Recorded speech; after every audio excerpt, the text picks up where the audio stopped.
కాకినాడ జిల్లా పెద్దాపురం ఎమ్మెల్యే నిమ్మకాయల చినరాజప్ప త్రుటిలో ప్రమాదం నుంచి తప్పించుకున్నారు. పెద్దాపురంలో పార్టీ శ్రేణులు నిర్వహించిన ర్యాలీలో ఈ ఘటన చోటు చేసుకుంది. టీడీపీ, జనసేన ఉమ్మడిగా ప్రకటించిన అభ్యర్థుల జాబితాలో పెద్దాపురం టికెట్ మళ్లీ చినరాజప్పకే దక్కింది. దీంతో ఆయన వర్గీయులు పెద్దాపురం పట్టణంలో శనివారం రాత్రి భారీ ర్యాలీ చేపట్టారు.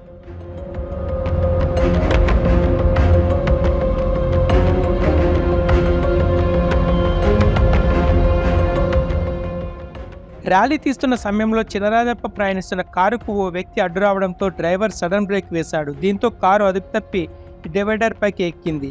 ప్రమాద సమయంలో చినరాజప్ప కారులోనే ఉన్నారు. వెంటనే అప్రమత్తమైన కార్యకర్తలు కారును డివైడర్ పైనుంచి కిందికి దించారు. ఈ ప్రమాదంలో చినరాజప్పకు ఎలాంటి గాయాలు కాకపోవడంతో అంతా ఊపిరి పీల్చుకున్నారు.